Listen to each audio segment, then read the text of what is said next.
Hello friends, welcome to খেল দুনিয়া। কাল থেকেই ডার্বির টিকিট নিয়ে চরম উত্তাল হয়েছে ময়দান। কারণ ডার্বির টিকিটে একটা তারতম্য বা বৈষম্য দেখা গেছে, সেটা হচ্ছে মোহনবাগানের টিকিটের দাম অনেকটাই বেশি এবং ইস্টবেঙ্গলের টিকিটের দাম অনেকটাই কম। তো এটা নিয়ে কিন্তু গতকাল থেকেই আমরা দেখেছি যে দুপক্ষই একটা সরগরম একটা ব্যাপার ছিল। তবে আজকের সকাল থেকেই দেখা গেছে যে মোহনবাগানের ম্যানেজমেন্টের পক্ষ থেকে জানানো হয়েছে, যে একটা প্রেস রিলিজ দিয়ে জানানো হয়েছে যে তারা ডার্বির টিকিট বন্টন থেকে বিরত থাকছে বা বয়কট করছে টিকিট বন্টন।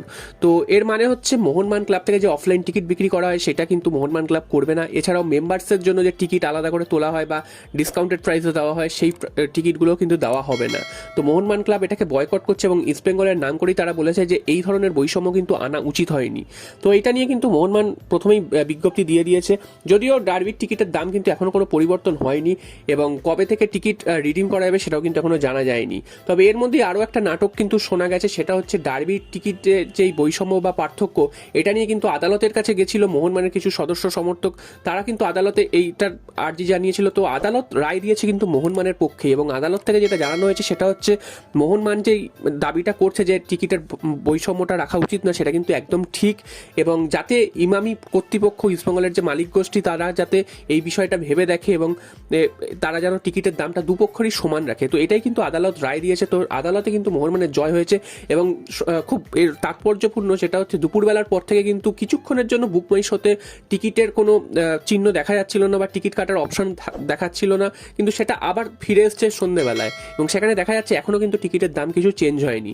তো এবার প্রশ্ন হচ্ছে যে টিকিটের দাম কি আদৌ চেঞ্জ হবে? তবে এখনও কিন্তু ইমামি বা ইস্টবেঙ্গলের পক্ষ থেকে কিন্তু কিছু জানানো হয়নি যে টিকিটের দাম আদৌ চেঞ্জ হবে কিনা। আবার প্রশ্ন এখানে আরও একটা রয়েছে, যারা টিকিট অলরেডি কেটে ফেলেছেন তাদের কি হবে? তারা কি টিকিট ফেরত পাবেন? সেটাও কিন্তু এখনো বোঝা যাচ্ছে না। তো এটা নিয়ে কিন্তু একটা চরম ডামাডোল সৃষ্টি হয়েছে এবং এই জিনিসটা ইস্টবেঙ্গল বা ইমামি কর্তৃপক্ষ কিন্তু এই জিনিসটা তৈরি করেছে। যদিও যারা অর্গানাইজার তাদেরই কিন্তু হাতে থাকে যে টিকিটের মূল্য কি রাখবে। তবে যেহেতু ডার্বি একটা এক্সিবিশন ম্যাচ, সেক্ষেত্রে কিন্তু উভয় দলের সমর্থকদের জন্যই সমান টিকিট রাখার ব্যবস্থা করা উচিত। এটা যদি অন্যান্য কোনো টিমের ক্ষেত্রে হতো সেক্ষেত্রে কিন্তু এই একই জিনিস প্রযোজ্য হতো না। যেহেতু এটা এক্সিবিশন ম্যাচ, সেই কারণে দুটো দলেরই টিকিট সমান রাখা উচিত। তো মোহনবাগানের কর্তারাও কিন্তু আজকে তোপ দেখেছেন, বিভিন্ন রকম কথা বলেছেন। উল্টো দিকে ইস্টবেঙ্গলের কর্তারাও কিন্তু তারা কিন্তু ছাপাই গিয়েছে যে তারা কিছু জানতেন না, এটা পুরোটাই ইমামি গোষ্ঠী তারাই কিন্তু ঠিক করেছে টিকিটের দাম, তারা কিন্তু কিছুই জানতেন না।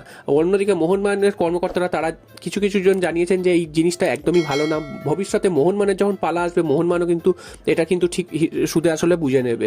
এছাড়াও মোহনবাগানের আরেক কর্তা তিনি জানিয়েছেন যে ইস্টবেঙ্গল সমর্থকরা যেহেতু মাঠে ভিড় করে না, তাই জন্য তাদের টিকিটের দাম কম রাখা হয়েছে এবং মোহনবাগান সমর্থকদের টিকিটের দাম বেশি রাখা হয়েছে, কারণ মোহনবাগানের কিন্তু অ্যাভারেজ অ্যাটেন্ডেন্স আইএসএল এর সব টিমের থেকে সব থেকে বেশি। তো এই নিয়ে কিন্তু তরজা চলছেই। তো এর মধ্যে কিন্তু ডার্বির যে আসল খেলা, মাঠের ভেতর খেলা, সেটা কিন্তু অনেকটাই পিছিয়ে পড়ছে।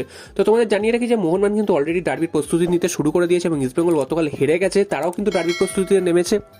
যদিও ইস্টবেঙ্গল হেরে পরপর দুটো ম্যাচ তারা কিন্তু হেরেছে এবং সেখান থেকে তারা কিন্তু অনেকটাই মনোবল কিন্তু নিচের দিকে চলে গেছে। যদিও তাদের ফুল টিমই মোটামুটি পাবে ইস্টবেঙ্গল ডার্বিতে, এবং মোহনবাগানকেও কিন্তু সতর্ক থাকতে হবে, কারণ মোহনবাগান কিন্তু আগের ডার্বিটাও কিন্তু জিততে পারেনি। মোহনবাগান কিন্তু এই ডার্বিতে কিন্তু সামনে কিন্তু মোহনবাগানের সামনে আরও বেশি লক্ষ্য আছে, কারণ লিগ শিল্ড জেতার একটা সুবর্ণ সুযোগ রয়েছে এবং এখানে যদি পয়েন্ট নষ্ট করে সেক্ষেত্রে কিন্তু মোহনবাগান কিন্তু লিগ শিল্ড জয়ের দৌড়ে আবার পিছিয়ে পড়তে পারে। যদিও উড়িষ্যা যে পয়েন্ট নষ্ট করাতে মোহনবাগানের যে সুবিধা হয়েছে, সেটা কিন্তু ডার্বি জিতলে কিন্তু মোহনবাগান উড়িষ্যা এবং মুম্বাইকে টপকে 1 নম্বরে উঠে আসবে। তো দেখা যাক শেষ পর্যন্ত মোহনবাগান এই ঐতিহ্যের ডার্বি জিতে 1 নম্বরে উঠে আসতে